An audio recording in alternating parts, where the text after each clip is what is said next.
Where are you going, Holmes? Have you been invited somewhere? We have been invited, Watson.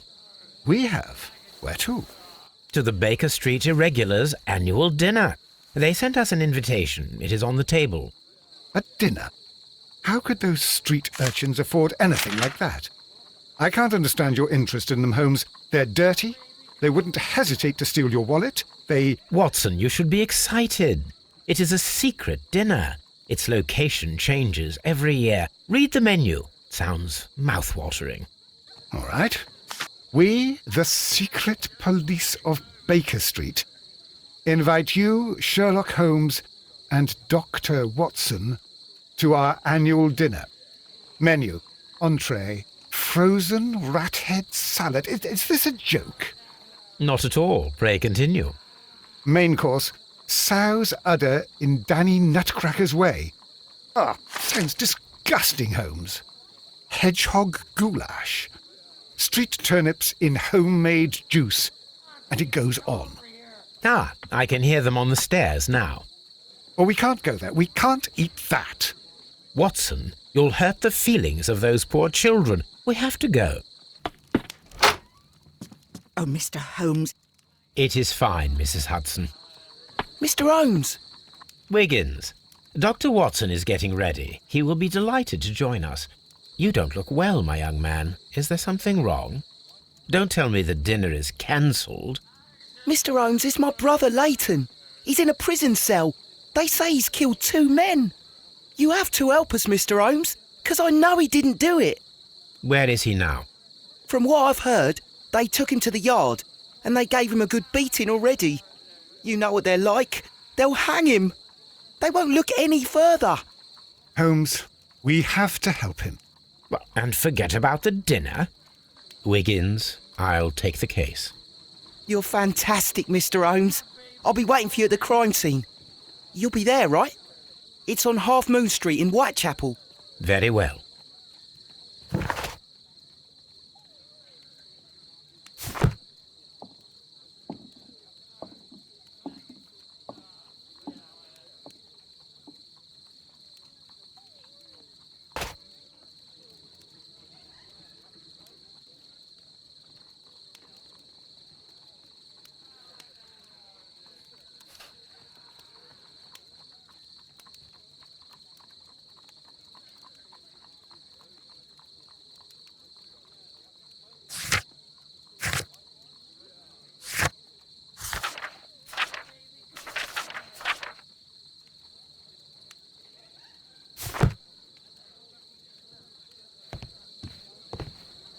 Holmes, poor little Wiggins needs our help.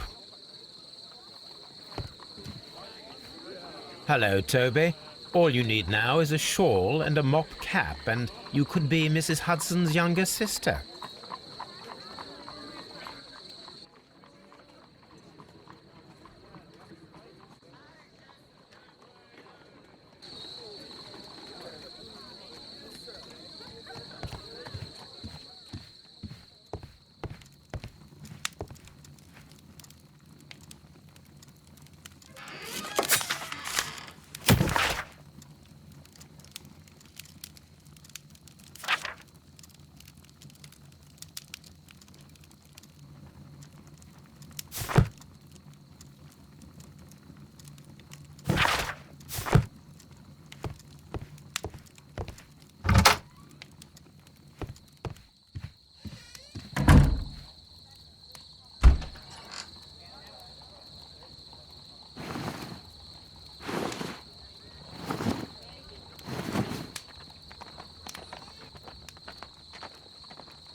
Holmes, poor little Wiggins needs our help.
Please, gentlemen, leave the scene now. Oh, Mr. Holmes, is that you? Good evening, Constable... Constable Marrow. I was here with Inspector Aberline during the Ripper case, Mr. Holmes, back in '88. But then this is nothing like that case. With this one, we've got the murderer, the weapon, and the statements, which speak for themselves. Of course, Marrow. But you know that appearances can sometimes be deceiving. Who were the victims? The two men here, both shot. The stab fellow was Brian Vercotti, a well-known ruffian. The other, Kenneth Butler, a jeweller by trade. You spoke of statements. You have witnesses? Well, I was there, so I gave my own statement. And then there were two other witnesses who said they saw the killer Chapman. Mr. Turner, a gentleman who lives in that flat over there. And Polly Powell, a flower seller, who was over at the far side of the street. So, Constable Marrow, I should be delighted to hear your testimony. I was standing at the north side of Half Moon Street. That was the side that you came from. But you would have been unable to observe this part of the street, where we are standing now. That is correct. But I saw the two victims slowly enter Half Moon Street, and then shortly after, the fireworks started. A few minutes after that, the fellow Chapman rushed towards me and ran into Half Moon Street. Please continue. I didn't pay attention, but suddenly I heard a woman's cries and police whistles on the other side of Half Moon Street. I rushed over there and I saw the two dead bodies on the ground. When I reached Whitechapel Street, I saw Leighton Chapman. He'd been caught by two police constables. Did you hear the shots? I didn't hear any shots. The fireworks were all over the sky. They were so loud I couldn't hear anything else. What were the fireworks in honour of, Constable? Well, today's Queen Victoria's birthday, Mr. Holmes. Yes, I appear to have lost track of the days. It is May now, of course. Constable Marrow, what else caught your attention while you were running through Half Moon Street? I saw nothing but rats, and I took the time to light every corner with my lamp. Did you happen to look up at Mr. Turner's window when you were on Half Moon Street at that time? Yes, I saw that the window was open, but no one was there. It was dark in the room. Constable, your statements have been of great value to me. Mr. Holmes, I had no doubt about this case, but now that you are here...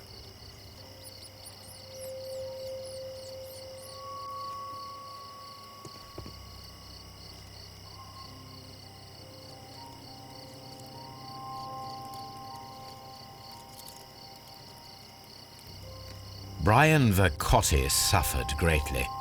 What a terrible way to die.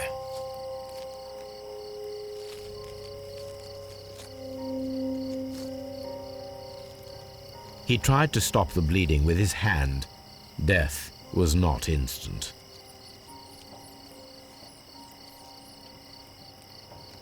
The bullet penetrated his stomach, a dreadful wound.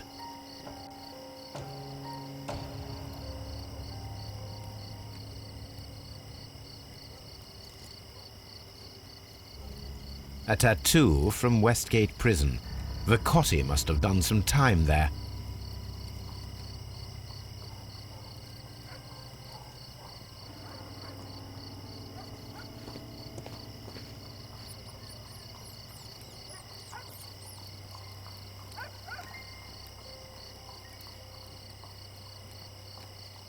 The bullet struck his head. This man didn't stand a chance.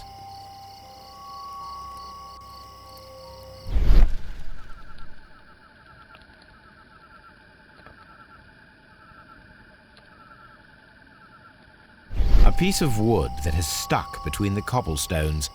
Let us take a closer look.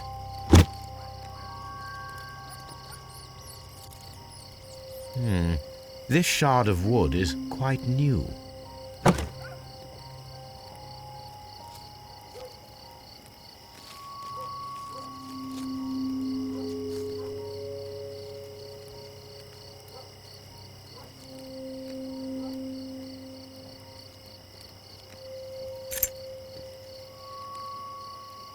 This is an ordinary key. I wonder what kind of door it opens.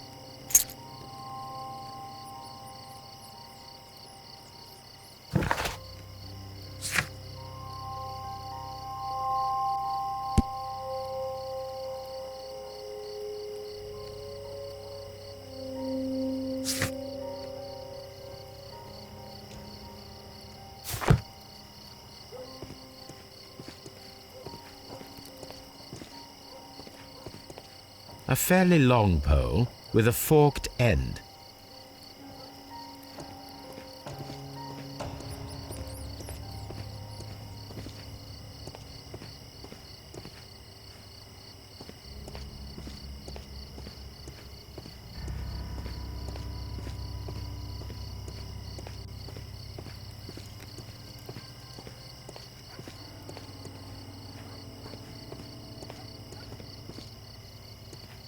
Mr. Holmes, did you see my brother at Scotland Yard? Is he all right?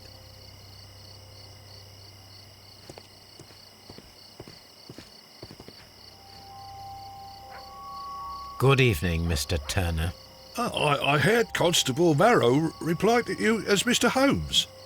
Are you that detective gentleman? I've heard of you. And well, I know things about this evening. Excellent. Might we hear your story?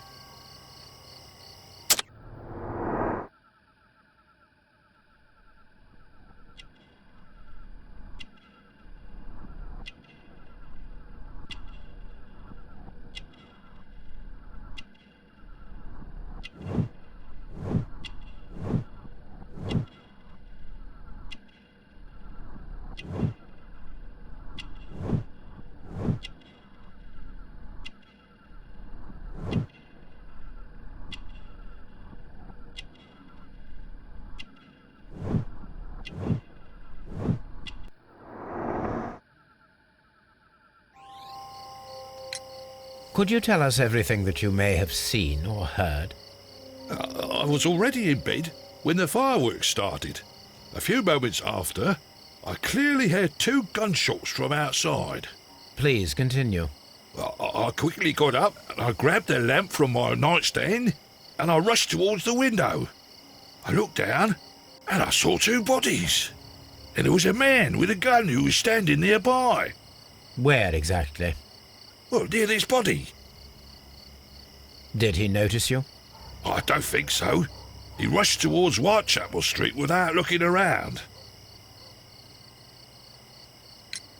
Mr. Turner, did you see anyone else in the street? No, I saw no one but that man, the murderer, the fellow they caught. Were the 2 shots you heard consecutive? Yes, there was a very short pause between them, and they sounded different somehow. It seemed to me that the second shot was louder than the first. That is an interesting comment. Mr. Turner, what were your actions after you stepped up to the window? I was afraid that the man with the gun might return, so I stayed close to the window till I saw the policeman coming in the Half Moon from Whitechapel. Then I walked out to tell them everything I saw. You have helped us a great deal, Mr. Turner. I'm so glad that the murderer has been caught.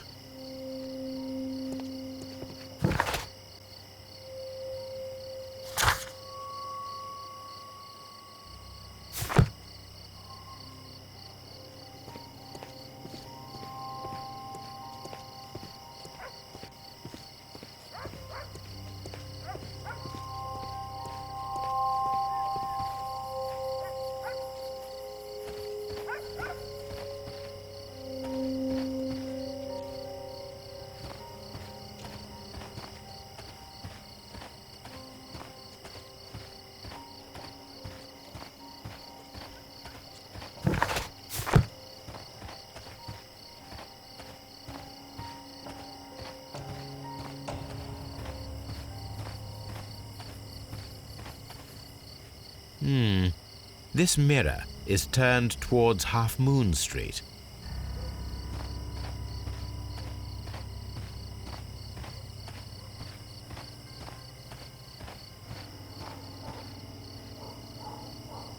Mrs. Powell? What do you want? My name is Sherlock Holmes. I'm assisting the police with their investigation of the crime that took place this evening. Well, I've already gave my testimony, but very well. Could you tell us everything that you may have seen or heard? Yes. I was selling my flowers as usual, and then the fireworks began, in honour of Queen Victoria. I enjoyed those. But then, all of a sudden, a young lad ran out of Half Moon Street and stopped just by me. He had a gun in his hand. He was like a ghost, and all covered in blood. It was dark, but I could see him, because of the flashes from the fireworks. And then? I screamed as loud as I could. I knew that a policeman should be on duty in the vicinity. He had no time to escape. 2 constables got him. Then another constable came out from the very same street, and I heard him talking of a horrible murder. Mrs. Powell, did you hear the gunshots? I'm not sure. You know, what with the fireworks? Did you see anyone else leaving Half Moon Street prior to or at the time of the crime? No, sir, I did not. Even with all the fireworks, I was very attentive, as I'm always on the lookout for customers. My thanks to you, Mrs. Powell. I suppose that I shall have to move my stool now.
Mr. Turner, you have stated that you remained close by your window after the crime. Is that correct? Oh, yes, Mr. Holmes.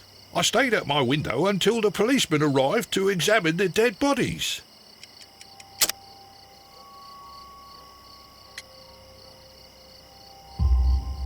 That is very interesting, Mr. Turner. Constable Marrow stated that he did not see anyone at the window when he was running through Half Moon Street. Well, I think Constable Marrow and me, we might have been distracted by the whistles and shouts coming from Whitechapel. We could have missed each other somehow. You understand what I mean? It was a bit of a stressful moment, to tell you the truth, sir. Allow me to form my own theories, Mr. Turner. Would you mind showing me the view that you had from your window? Not at all, Mr. Holmes. Please, follow me. Mr. Turner appears to live very modestly.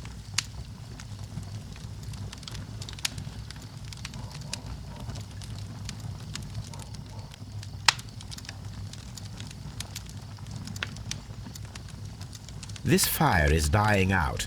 It was last tended to over an hour ago.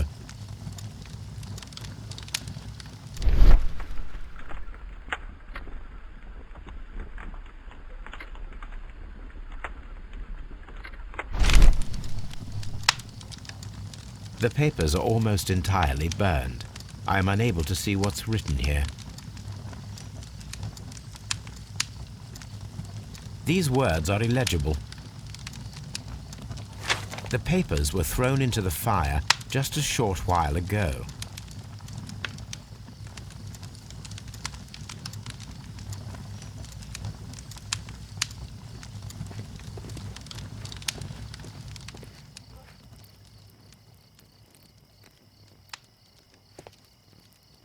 Mr. Turner was roused from his bed by the sound of gunshots.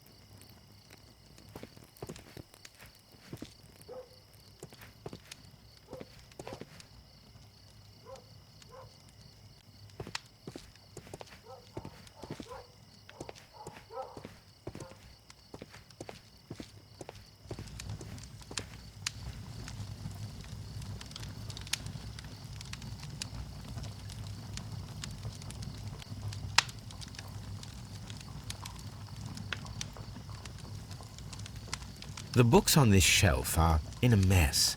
It looks as though Mr. Turner was trying to find something in a hurry here a short while ago.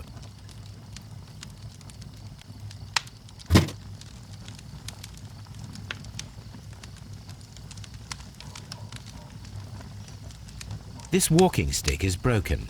It was placed here quite recently. A perfect match. So, Mr. Turner broke his stick when it became stuck between the cobblestones. He did not mention that he was so near to the victims.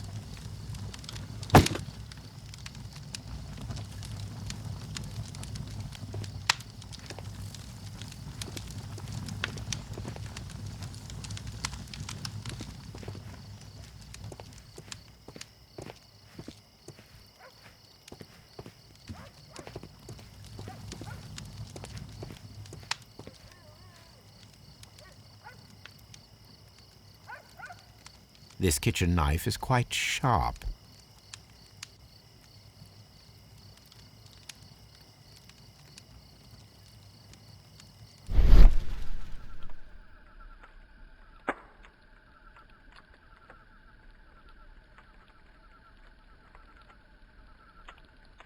There are pieces of shredded paper scattered over the table. This kitchen knife was used to cut the paper.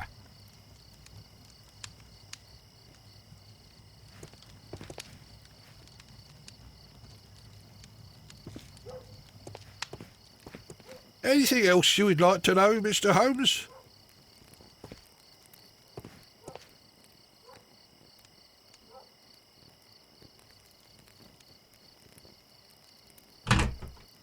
So, that's the view Mr. Turner had when he opened the window. The dead body of Kenneth Butler. Brian Vercotti's contorted corpse. Mr. Turner had a perfect view of the crime scene. He saw the bodies clearly, and Leighton Chapman standing over them.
So Mr. Turner used a book to hide an object that he found on Kenneth Butler's body.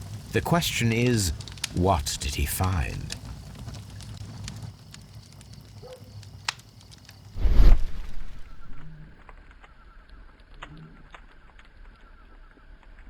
I can see prints from greasy fingers upon the cover of this book. Let us take a closer look. Well now, what a find! A precious jewel concealed inside a book. A bracelet with a unique ram's head design, a distinctive feature of ancient Grecian artifacts, probably of the Hellenistic era.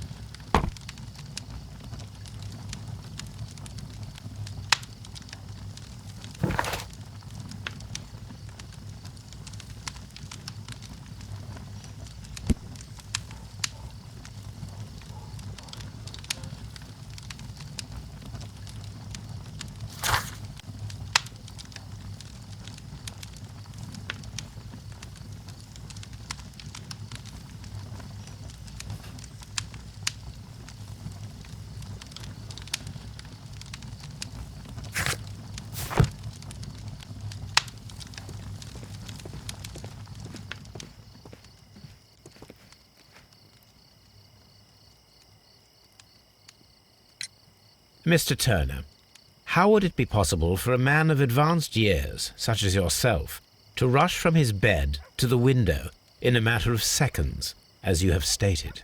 Well, I'm able to move very quickly, despite my age. And when the situation requires it, Mr. Holmes. I highly doubt that, Mr. Turner. I observe that you suffer a severe limp due to your injured right leg. It would have taken at least 10 seconds for you to approach the window. That means you could have easily missed something or someone in Half Moon Street during that time. You're right, Mr. Holmes. I could have missed something. But it did seem to me that everything happened so quickly. Time can pull tricks on you. And what of everything else that you told us? Mr. Turner, it is vital that we have your complete and true statement. Mr. Holmes, I do assure you that the other things I said were most sincere.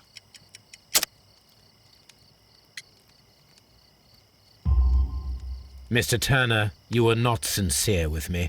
Not then, and not now. But Mr. Holmes... This, Mr. Turner, does not look like anything that a poor man might possess. It is worth more than the home that you live in. I can explain. No, merely correct me if I am wrong. You saw Leighton Chapman through the window, but you also noticed a glittering object on the ground, this precious jewel. You walked down and took the bracelet from the body of Kenneth Butler, and when you heard the whistles, you hurried away. That broke your walking stick. It caught fast between the cobbles. Constable Marrow was unable to see you in the window as you were climbing up the stairs on your way back to your flat. Upon returning home, you hid the precious jewel inside a book. Mr. Holmes, please don't send me to prison. I didn't do anything bad. I'm just a poor man.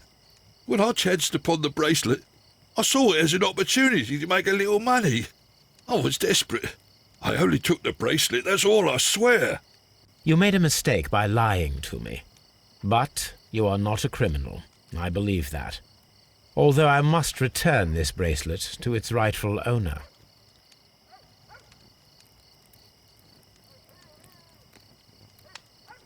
That's why it's better to stay at home at night.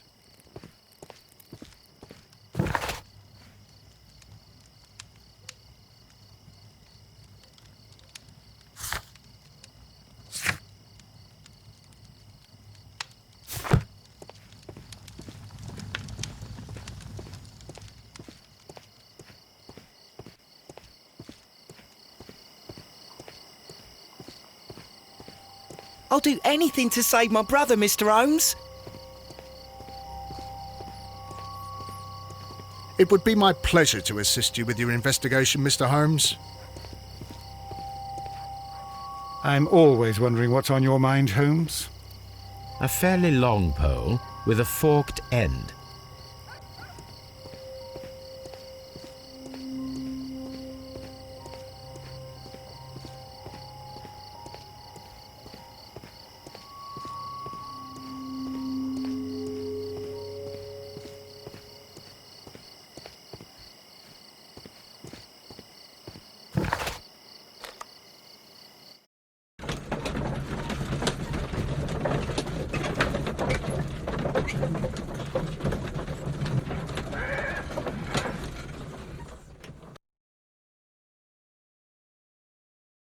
Mr. Holmes, whatever brings you here so late at night? I'm interested in the case of young Leighton Chapman. He was arrested earlier this evening and accused of a double murder. I beg your pardon? That case is quite clear to the police. Or are there any new facts that we don't know about? Who knows, Inspector? Look, you are free to investigate, of course, Mr. Holmes. Chapman was arrested with a revolver in his possession, which you can find in the evidence room. The suspect himself is in custody. Did you find anything else on his person? A few personal belongings. Nothing particular, Mr. Holmes. Thank you, Lestrade.